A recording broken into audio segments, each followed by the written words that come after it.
Fala pessoal, professor Helder por aqui. Nesse vídeo a gente não vai falar sobre nenhuma técnica específica de programação. Eu quero mostrar para vocês uma ferramenta bem interessante. Agora que os nossos programas estão ficando mais sofisticados, é uma ferramenta muito boa que automatiza alguns testes, né? Então vocês já viram que quando a gente faz um programa, né, o primeiro passo é ele compilar, né? Então é ele conseguir rodar todas as linhas ali sem ter nenhum problema. Então da gente esquecer uma variável ou tentar fazer uma operação com string e inteiro que não funciona. Então a gente precisa primeiro, depois que ele compila, o próximo passo é ele funcionar da forma como a gente quer, né? Então, dadas as entradas, a gente ter as devidas saídas, né? Então, se eu quero dizer que quero verificar se um número é par ou ímpar, então se eu colocar lá o número 4, eu tenho que ter a saída que ele é par. Se eu colocar o número 6, eu tenho que ter a saída que ele é par. E assim por diante, eu não posso errar. Então essa ferramenta que eu vou mostrar para vocês, ela automatiza esses testes. Então facilita bastante, especialmente agora que a gente está no ensino remoto, para vocês fazerem um programa, testarem e saber assim, olha, funcionou ou não funcionou de acordo com o enunciado, de acordo com aquilo que era previsto. Legal? E essa é uma ferramenta bacana, a gente deve usar ela até o final do semestre para alguns exercícios, especialmente os que são, sabe aqueles que eu sempre separo da lista, né? Ó, esses aqui são os mais importantes. Então, para os mais importantes, eu vou buscar sempre colocar eles usando essa ferramenta, e vocês conseguem colocar o código de vocês e testar, ver se tanto compila, quanto se está com as entradas e as saídas ok, tá certo? Então, essa ferramenta, pessoal, a gente tem ela no Moodle, ela se chama VPL, Virtual Programming Lab, né, ou Laboratório Virtual de Programação. Então, no Moodle, ela vai aparecer com essas carinhas aqui, né, vai ter um computadorzinho e um ícone bem estilo cringe, assim, tá? E aí, quando a gente clicar em algum deles, por exemplo, nesse aqui, menor entre dois números, o que nós vamos ver, tá? Então, a primeira coisa que vai aparecer aqui vai ser o enunciado, tá? Vou aumentar a janela aqui para todo mundo, para todo mundo não, para o vídeo ficar mais claro. Tá? Então, a única coisa que a gente tem aqui, entrega, número de arquivos, tipo de trabalho, ok. E agora aqui vem o enunciado, né? Então, obtenha dois números quaisquer via entrada de usuário, como saída informe qual dos dois números é menor. Esse é o exercício da nossa última, parecido com um da nossa última lista, né, que usa o operador condicional. Caso eles sejam iguais, exiba a mensagem, valores iguais. Tá? Então, o único ponto que muda, mas não muito, né, daquilo como a gente estava usando com o Tony, é que para a gente obter as entradas, para facilitar, né, e para a gente já saber algo quando a gente for fazer um programa de verdade, a gente mostrava uma mensagem, né? Usuário, informe o número 1. Usuário, informe o número 2. Aí vocês iam lá e digitavam o número.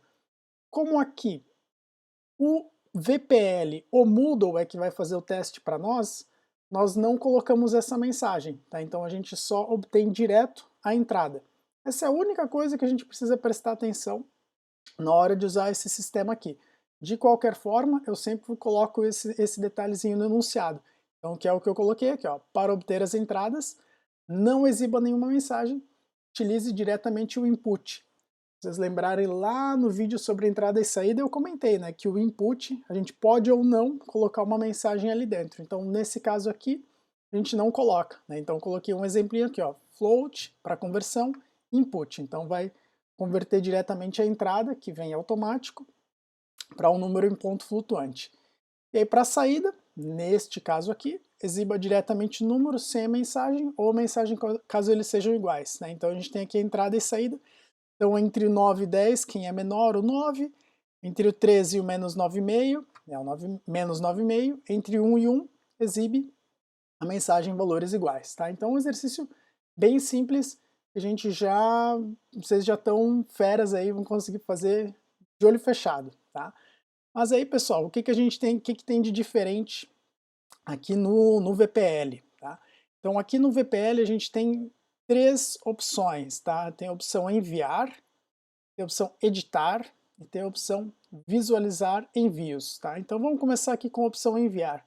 Na opção enviar, eu acho que talvez seja o mais interessante para quem está aprendendo agora, e a gente já começou a usar o Tony. O Tony é um ambiente muito legal agora no começo.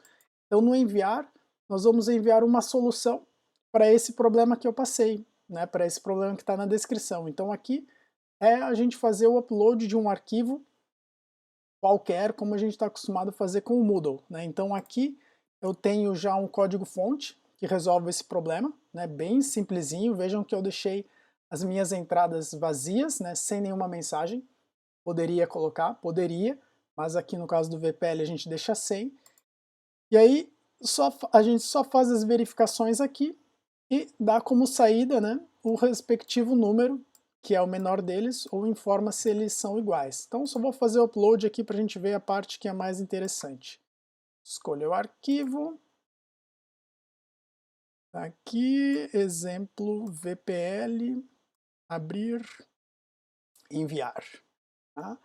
Aí está aqui o arquivo que a gente escolheu, clico aqui em enviar, beleza, tá salvo. E aí, clicando em continuar, para onde que a gente vai? A gente vai para a aba visualizar envios, tá? Então, a gente veio para essa aba visualizar envios, a gente pode usar ela sempre que quiser. Então, o que temos de interessante aqui? Tem o baixar, se a gente quiser baixar o arquivo que a gente enviou, isso já vai fazer sentido depois. E eu tenho o avaliar, vocês vejam que aqui está o nosso fonte, né? Então, no momento que nós clicarmos aqui no avaliar, o que vai acontecer? O próprio VPL ele faz a compilação do código e ele faz a avaliação do código. Então vocês vejam aqui que ele fez uma avaliação automática com base em alguns testes que eu já programei. Então eu já programei ali diversas entradas e saídas para testar o programa de vocês. E aí ele coloca uma nota aqui com base nesses testes, tá? A nota aqui não interessa muito, né? Sempre que tiver algo que vale nota, eu vou avaliar de acordo com os nossos critérios de sempre, né? Então não vai ser a avaliação automática aqui, especialmente vocês estão aprendendo a programar, então de repente não vai conseguir certinho, sempre vai ter avaliação parcial.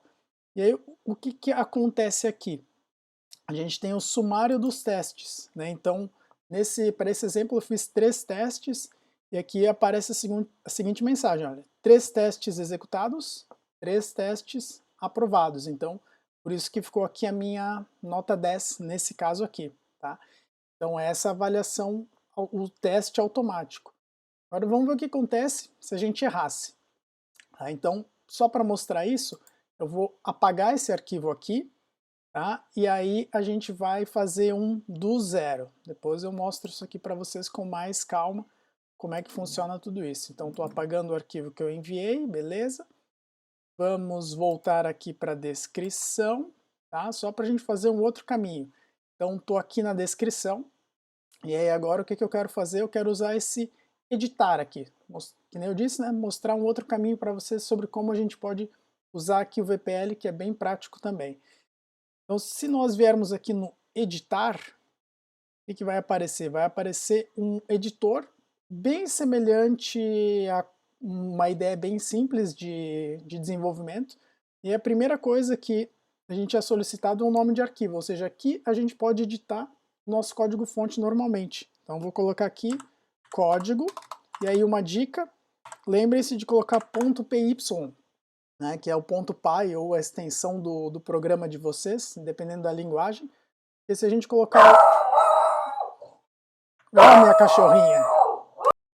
E agora que a minha cachorrinha parou de latir, pausei a gravação para poupar vocês de latidos indevidos. Então, seguindo aqui, turma. Então, dependendo da extensão, a gente tem aquela funcionalidade, que nem no Tony, de mostrar a sintaxe colorida. Então, se a gente coloca um if, vai mostrar de uma cor, se a gente usa um operador, mostra de outra cor. Então, isso facilita na hora que a gente está digitando o código. Então, lembrem-se de aqui colocar esse .py. Depois dá para mudar, tá? Mas daí é um outro caminho, tá? Nada muito difícil, mas se colocar aqui já funciona direto. Então no que a gente der o OK, tá? Mostra aqui agora uma janelinha de edição. tá? E aqui na lateral, vejam, a gente tem o enunciado. Então, até fica prático, né? Se quiser programar direto daqui, funciona normalmente. Só a janelinha do console, que nem a gente tem no Tony, que fica embaixo, bonitinho, não tem aqui. Tá? Mas o que a gente tem que é bem importante, vou colar o nosso código aqui, tá? Só para, como eu disse, né, mostrar um outro caminho para vocês. Então vou colar aqui o código fonte. Então vocês vejam que ficou colorido, né? Então dá para ler como se a gente estivesse lendo no Tony, o nosso código fonte aqui. E aí, o que temos de diferente aqui? Como eu só colei, né, vejam que nem no Tony, para a gente rodar o programa, a gente precisa salvar ele, né? Então, tá aqui o iconezinho cringe também do disquete para salvar. Então, no momento que a gente salva ele, beleza, salvamos. Agora a gente tem disponível duas opções que são bem importantes aqui. Se a gente quiser executar o nosso programa, da mesma forma que a gente executa no Tony, a gente pode clicar aqui nesse executar. Vai funcionar normalmente, né? Vai aparecer um terminalzinho, todo preto, vocês podem digitar a entrada e verificar a saída normalmente. Mas isso, recomendo que façam no Tony, tá? O que é mais interessante daqui é este segundo botãozinho, ó, que é o botãozinho avaliar. Então o botãozinho avaliar, ele vai daqui fazer aqueles testes que a gente tinha visto aqui na parte de visualizar envios. E aí o bacana disso é que vocês podem rodar as avaliações quantas vezes vocês quiserem.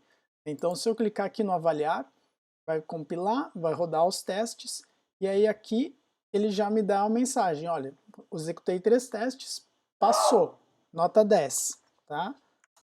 E agora, vamos ver o que aconteceria se a gente tivesse errado, o que vai ser muito comum. O bacana dessa ferramenta aqui é que ela ajuda a gente a testar e ir aprimorando o código até que ele fique 100%. Então vamos supor que eu tenha me confundido aqui, tá? Então eu vou trocar aqui, na hora de eu mostrar o N1, eu mostro, desculpa, na hora de mostrar o N2, eu mostro o N1. Então eu acabei errando aqui, meu programa vai mostrar sempre a mesma variável aqui como saída.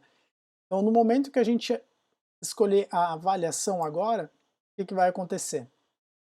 Ele compilou, rodou, e aí aqui nessa aba de comentários, ele já informa o seguinte, saída do programa incorreta. Então ele mostra a entrada para a qual deu problema, então era essa daqui, 3.9 e menos 5.6. Qual foi a saída que o meu programa deu? Deu 3.9. Por quê? Porque eu coloquei sempre para o output a primeira variável, né, a primeira entrada do usuário, enquanto que a saída esperada era o menos 5,6. Então aqui eu já sei que eu tenho algo para melhorar. E aí se a gente der uma olhadinha aqui no sumário, vejam, aparece 3 testes executados, apenas 2 testes aprovados. Então a gente pode ficar trabalhando no nosso código fonte aqui até deixar ele 100%. Né? Então no momento que eu arrumar aqui, de novo, a gente vem lá aqui, ó, salva, tá? Salvei. Agora a gente pode rodar a avaliação novamente. E foi joinha. Agora tá feito. Né? Então aqui vejam que é a mesma coisa que eu enviar uma tarefa no Moodle. Só que aqui a tarefa é a gente enviar o código fonte. Então eu posso ou enviar o arquivo, que nem eu mostrei antes, ou editar o arquivo aqui no editor e salvá-lo, e está pronto o arquivo para avaliação. Mas daí a gente tem a vantagem ainda, né, de fazer essa primeira avaliação, que são os testes automatizados, vocês podem executar para ter uma prévia, se está tudo ok com o código ou não está tudo ok com o código de vocês. Então acaba facilitando ainda mais para vocês entenderem como funciona a linguagem de programação e já ter um feedback do que vocês acabaram de fazer. E aí, se quiserem usar um pouquinho mais as funcionalidades desse editor, que são bem simples, né? Então a gente pode criar e apagar arquivo, clicando nesse iconezinho de mais aqui, ele vai mostrar algumas outras opções. Aí uma delas é essa opção de ter uma pastinha aqui, e aí a gente pode colocar mais do que um arquivo se quiser, ou eu posso criar um outro arquivo, né? Então, como agora no começo os nossos programas sempre vão ser um arquivo apenas, então aqui a gente sempre tem a opção de submeter apenas um arquivo. Mas vamos supor que eu queira, isso aqui está tudo errado, quero começar do zero. Então o que a gente pode fazer é clicar aqui na lixeirinha, tá? Vou apagar o arquivo, apaguei ele, e aí aqui eu crio um novo arquivo. Tá? Então eu criei um novo arquivo, código 2.python.py, e aí está aqui o meu código novo, e aí esse código, no momento que eu salvar, é o código que vai ser enviado para avaliação e avaliado depois. Legal, turma? Então, laboratório virtual de programação, ferramenta bem bacana que a gente vai usar de agora em diante, especialmente para os exercícios mais importantes, certo? Qualquer dúvida aí, me avisem. Até mais, pessoal. Valeu!